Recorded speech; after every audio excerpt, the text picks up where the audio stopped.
Ahora quiero darle la bienvenida al doctor Hernán Pérez Luz, analista político, experto en Derecho, con quien vamos precisamente a hablar sobre esta crisis legislativa. Doctor, buenos días, bienvenido. Buenos días. Tercer mes del año lo estamos empezando, se cumple ya pronto los 10 primeros meses de este gobierno y afronta esta crisis legislativa, ¿no? Que hacia dónde va a derivar. Algunos lo califican de un proceso de desestabilización. ¿Cómo lo evalúa usted?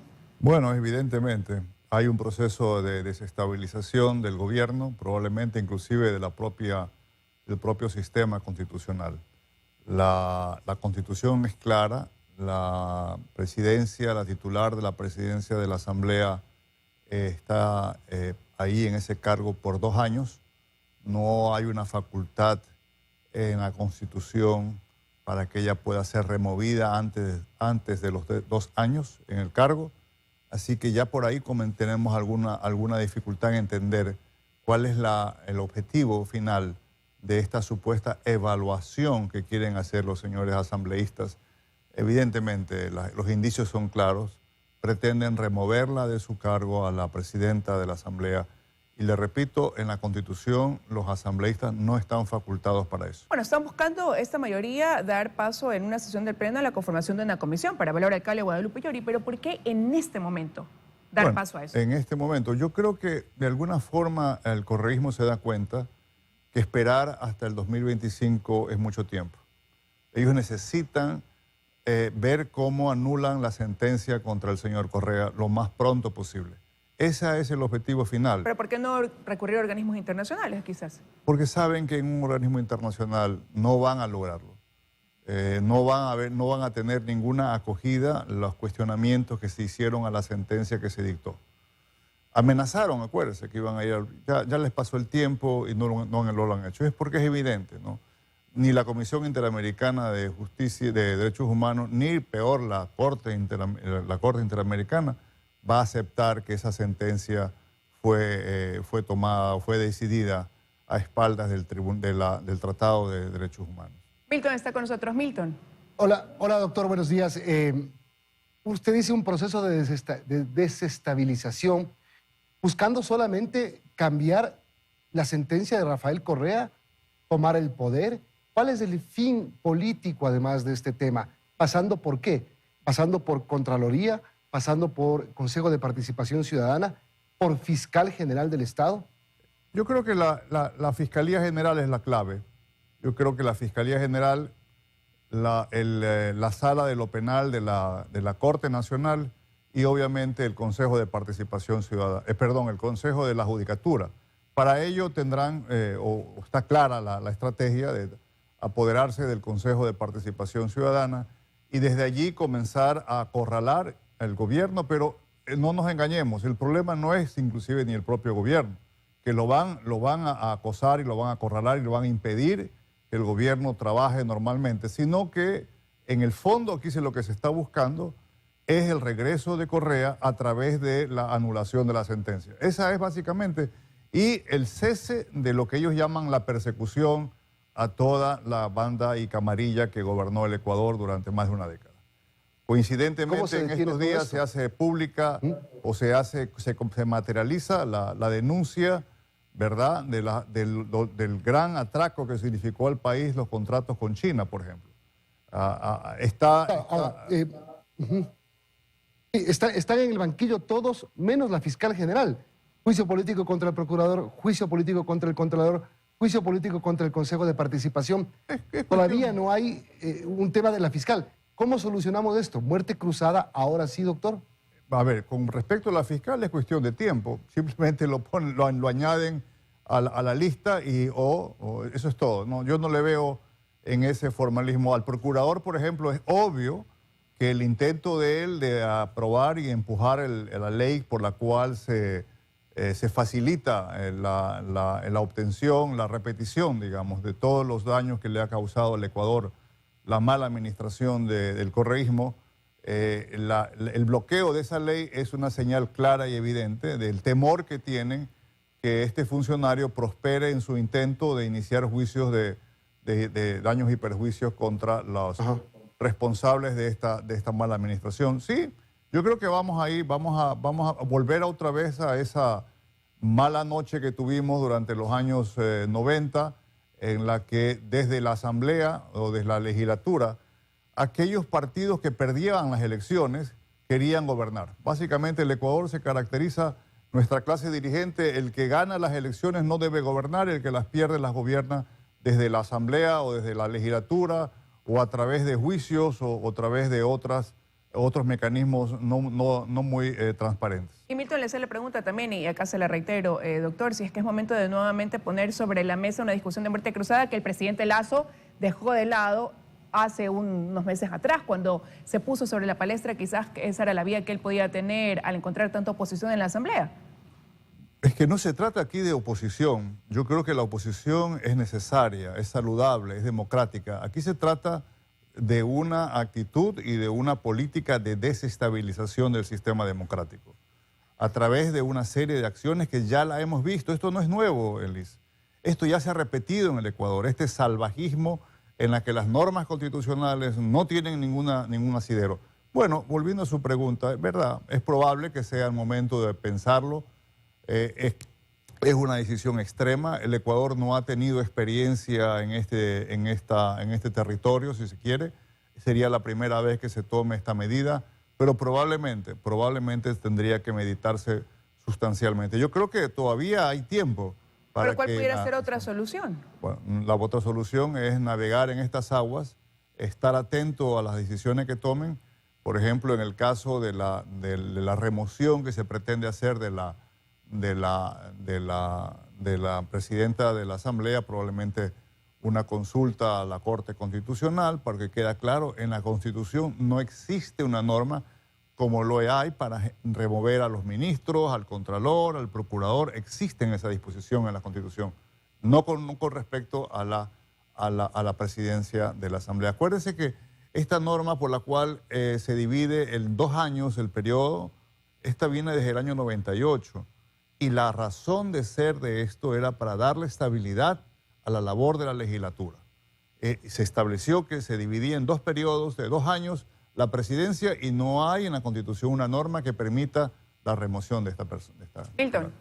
Doctor, usted dice navegar en estas aguas. ¿Navegar en estas aguas hasta cuándo? ¿Hasta cuando se acabe el periodo del presidente Lasso? ¿Hasta las elecciones seccionales del próximo año que podrían marcar quién es la nueva fuerza política o si es que se mantiene la repartición de fuerzas políticas? ¿Cuál sería el punto de llegada del turbulento mar que está navegando la política ecuatoriana? Es probable que estemos llegando ya a ese punto de tope y de quiebre, pero yo creo que todavía deberíamos realmente aspirar a que esta crisis se solucione, ¿verdad? Pero efectivamente yo tengo muchos temores de que esto no suceda y que se empeore y que la muerte cruzada vuelva a tener entonces estar sobre la mesa de las decisiones del presidente. Una muerte cruzada, doctor, en la que el presidente Lasso no se sabe qué va a pasar con él finalmente, tiene que ir a elecciones y con la credibilidad, con la popularidad que tiene el presidente de la República, también lo convierte en un blanco fácil de poder perder la siguiente elección. O sea, se la jugaría.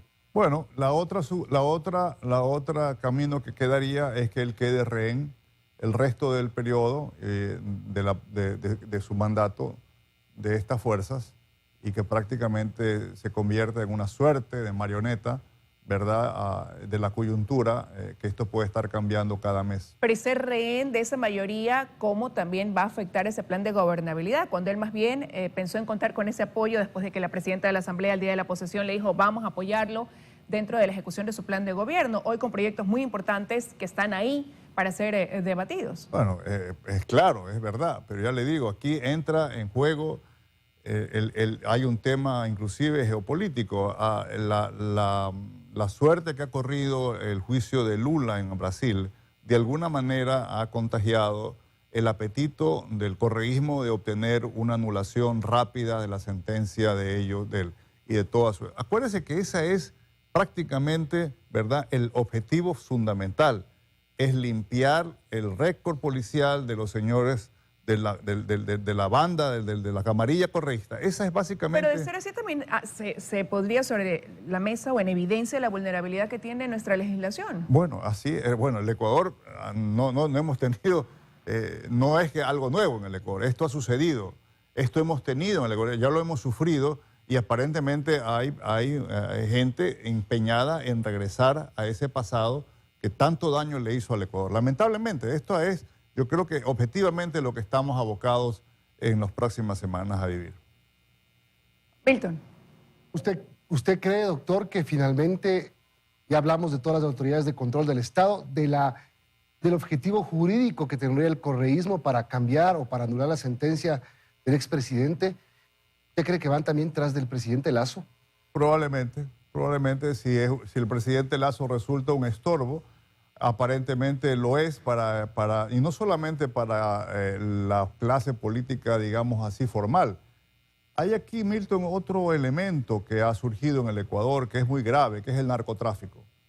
El narcotráfico en el Ecuador ha comenzado a hacer una presencia y está atrás también de este proceso de desestabilización, porque es uno de los grandes beneficiarios o de los grandes perjudicados, digamos, del cambio sustancial en la política del gobierno con respecto al narcotráfico. Esta política no la habíamos tenido. El famoso descubrimiento, si usted quiere, de que no habían existido nunca radares en Manaví ni en Santa Elena para controlar el vuelo de avionetas indicios de narcotráfico, eso es nuevo, eso es diferente. Este es otro capítulo del Ecuador que se enfrenta, ¿verdad? En su historia no hemos tenido conciencia de la gravedad y de la monstruosidad que es el fenómeno del narcotráfico. Y obviamente este es un tema que está también ahí presente en todo este proceso de desestabilización. Le quería preguntar, ya se denunció narcogenerales, ya se denunció narcojueces, ¿hay narcopolítica? Probablemente ya tengan... Mire, durante más de 10 años la clase política ecuatoriana miró a otro lado. No nos engañemos, 14 años han vivido estos señores y la clase dirigente ecuatoriana miró a otro lado. La sociedad ecuatoriana lamentablemente vive una especie de comodidad que no quiere aceptar ciertos hechos de la realidad. Y en eso ayudó mucho, ¿verdad? Una clase dirigente que pasó hablando todos los sábados un circo, pero poco a poco fue instalándose en el Ecuador esta mafia del narcotráfico. Hoy en día es muy difícil.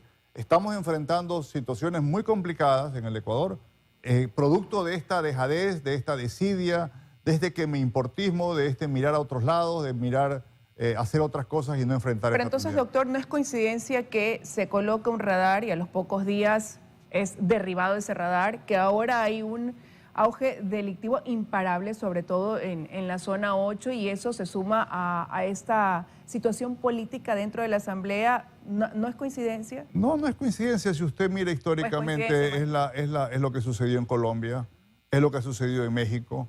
La inestabilidad política, la violencia política, la violencia delincuencial va de la mano cuando de alguna manera, equivocada o acertadamente, los gobiernos intentan o comienzan a tomar en serio esto que llaman la guerra contra el narcotráfico. Es la respuesta que se da. Y ante eso se está aprovechando ese ofrecimiento de ayuda internacional que ha venido de parte de Estados Unidos, de la misma Colombia, ¿o estamos desaprovechando esa oferta? No, probablemente ese sea uno de los elementos más importantes. Es decir, el Ecuador, este fenómeno no lo hemos tenido en el Ecuador. Hemos tenido violencia política hasta cierto punto, corrupción, prácticamente.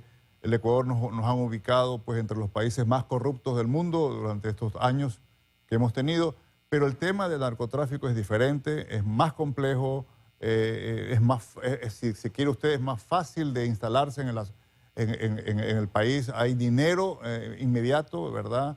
Hay un tema de la juventud, de los jóvenes, de la educación. Es decir, hay un tema que va permeando toda la sociedad. Pero dentro de eso también se comenta que se elaboró en su momento una constitución precisamente encaminada a proteger todo quizás lo que hoy estamos viviendo. Y hacia eso va mi pregunta. Estamos pensando en soluciones para ahora, pero ¿no sería pensar también en una solución que puede tomar más tiempo, sí, pero necesaria para el país? Bueno, hay a la mano la idea que el presidente Lasso de alguna manera comenzó a plantearla el año pasado con respecto a una consulta popular. Hay enmiendas constitucionales que podrían instalarse. Yo también soy de la idea de que deberíamos ir hacia una reforma del sistema político. El problema del Ecuador es esencialmente político. Esta fragmentación que usted ve en la Asamblea no es simplemente otra vez hablando, no es una coincidencia, es resultado de unas reglas electorales que tenemos que fomentan la fragmentación más allá en vez de disuadirla, ¿no? Milton. Bien, doctor, una última pregunta. ¿Usted cree que el presidente Lasso tiene razón cuando habla de este triunvirato de desestabilización? ¿Existe o no existe? Parecería que existe, ¿no? Yo creo que hay evidencia y no creo que sea solamente un triunvirato, creo que hay otros elementos y factores.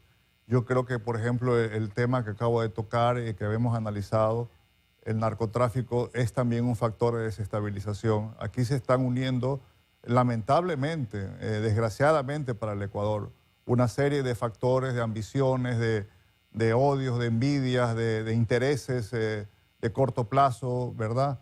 Que se están conjugando y sin importarle el país, porque básicamente es eso, ¿no? Hay poco interés en el Ecuador, poco interés en el futuro de este país, de sacarlo adelante después de la crisis que hemos tenido, y cada uno trata pues de simplemente retasear al Estado.